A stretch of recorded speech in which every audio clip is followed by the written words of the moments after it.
Il existe des hommes qui traversent la vie en laissant derrière eux du bruit, des titres et des monuments, et puis il y a ceux dont la trace est plus discrète mais infiniment plus durable. Des hommes qui marchent, observent, écrivent, découvrent et cherchent avant tout à comprendre. Théodore Monod fut l'un de ceux-là.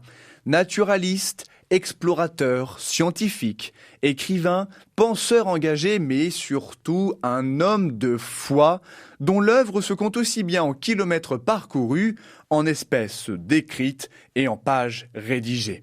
Et avant d'être l'infatigable marcheur du Sahara, il fut d'abord un enfant de Normandie, région qu'il a contribué à faire connaître dans les déserts de l'Afrique.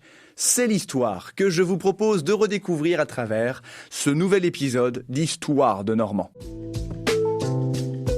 RCF, Histoire de Normand, Gauthier Lenôtre. Son arrivée à Paris a marqué une étape importante dans sa vie. En effet, Théodore Monod y a étudié les sciences naturelles, s'est intéressé à la zoologie, à la botanique, à la géologie, avec une curiosité insatiable qui a surpris bon nombre de ses camarades de promotion, à n'en point douter. Aussi surprenant que cela puisse être, Théodore Monod n'a jamais cherché, du moins aux prémices de sa destinée, à se forger une spécialité étroite sur une discipline.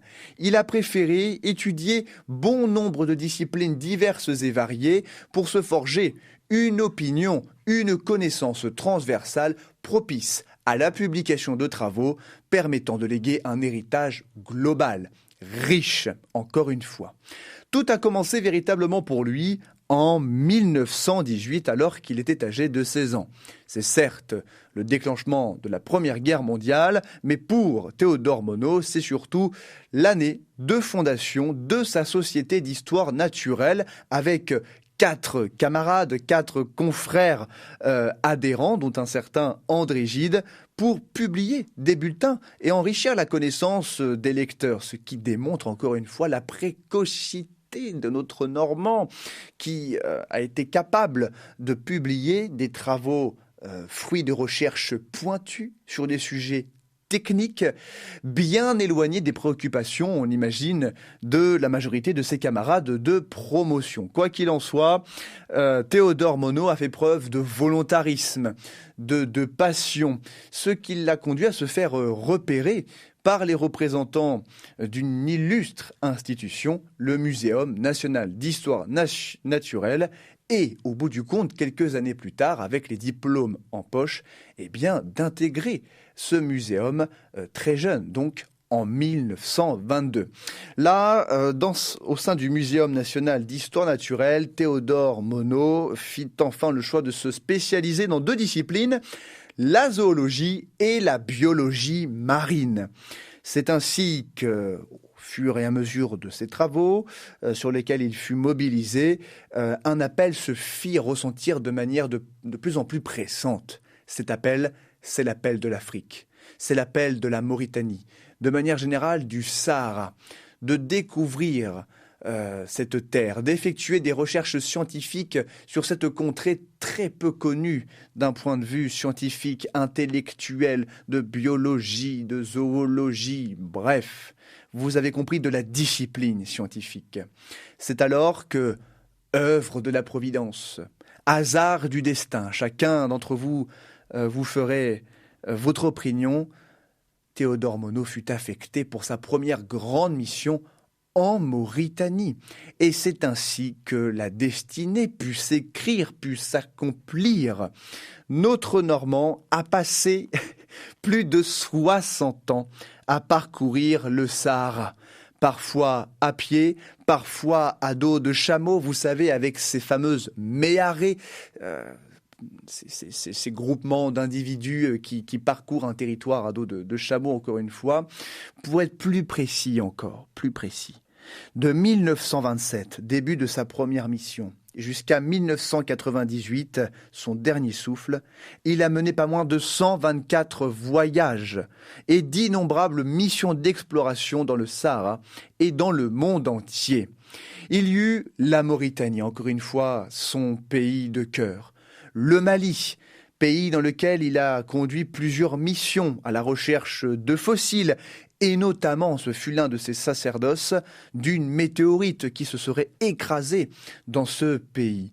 Au Niger, avec des recherches sur les zones subsahariennes et la géologie. Au Sénégal, pays dans lequel il a fondé en 1938 l'Institut français d'Afrique noire, l'IFAN, à Dakar, qui a été qui était à ce moment-là le futur centre majeur de recherche scientifique en Afrique de l'Ouest et surtout de présence notoire de la France dans ce pays. Citons l'Algérie, la Libye, l'Égypte, le Tchad qui a également marqué sa vie. Et au cours de ces missions, Théodore Monod s'est parfaitement intégré aux populations locales. Ce fut d'ailleurs l'un des aspects centraux de sa philosophie, se reposer sur le savoir des autochtones au sens natif de ce pays, avec des familles elles aussi natives de la transmission d'une culture, transmission de savoir, de connaissances. Et grâce à cette proximité, si vous tapez sur Internet Théodore Monod, vous verrez bon nombre de photos où vous le voyez entouré d'autochtones, de populations locales. Théodore Monod est parvenu à des découvertes précieuses, majeures pour la biologie, la zoologie, avec un héritage qui est immense. Citons par exemple l'héritage en biologie. Théodore Monod a découvert plusieurs espèces. Une crevette qui porte son nom, une certaine Gnatophyllum iliguens monodi. Un crabe qui porte son nom encore aujourd'hui dans l'Atlantique tropical, Calapa monodi. Un crustacé d'eau douce, Aegla monodi, avec à chaque fois le suffixe monodi qui rend hommage à son rôle de découvreur ou de descripteur scientifique. Dans le Sahara et les zones arides, bon nombre d'espèces végétales et animales portent son nom. Citons le poisson Monodactylus monodi, le lézard saharien Acanthodactylus monodi, ou encore le rongeur du désert Gerbius monodine. Des plantes du désert portent son nom. Il y a sa grande découverte qui est la Monodiella flexuosa, qui a été trouvée par Théodore Monod sur le massif du Tibesti au Tchad. Voilà, vous voyez qu'il y a notre Normand a apporté beaucoup d'informations à la connaissance humaine, d'autres découvertes dans le Sahara, des acacias, du lichens, des graminées sahariennes. Bref, c'est indescriptible.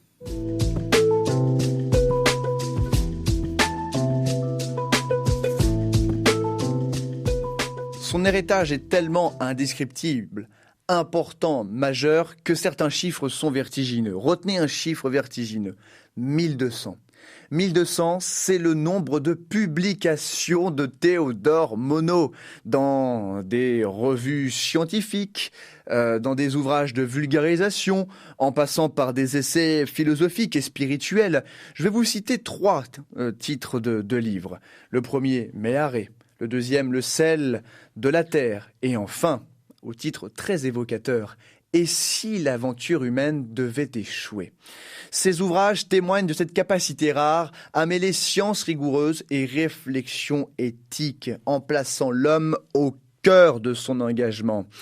Il a tellement placé l'homme au cœur de son engagement qu'il s'est engagé en tant que pacifiste contre les armes nucléaires, défenseur acharné du vivant. Il s'est engagé publiquement jusqu'à un âge très avancé. D'ailleurs, Théodore Monod est décédé en 1900. Lui qui était né au début du siècle est décédé en 2000, nous léguant encore une fois un héritage incroyable, natif de Rouen en 1902, mort en 2000. C'est donc une vie très importante, 98 ans. 98 ans à traverser la terre, à découvrir la richesse humaine. C'est une destinée exceptionnelle que je voulais vous raconter. Et pour terminer, sachez que bon nombre d'hommages lui sont encore rendus dans le monde entier, plus que les espèces végétales et animales. Il y a une montagne en Mauritanie qui porte son nom, la montagne Monod. Il y a des lycées qui portent son nom, notamment aux Émirats Arabes Unis, à Abu Dhabi précisément, le lycée français international Théodore Monod. Le lycée français en Mauritanie Théodore Monod lui rend hommage. Des musées en Afrique, des lieux. Mais le plus bel hommage qui ait pu lui être rendu, c'est cette musique, en 2005, du chanteur Alain Souchon, avec un titre évocateur, La vie Théodore.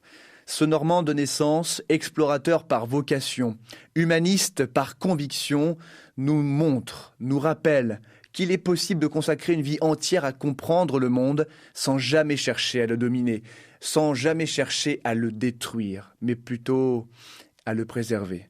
Dans un siècle marqué par la vitesse et la conquête, il a choisi la lenteur, la marche et l'écoute, et c'est sans doute pour cela que son message continue de résonner aujourd'hui dans nos esprits et ceux du monde entier.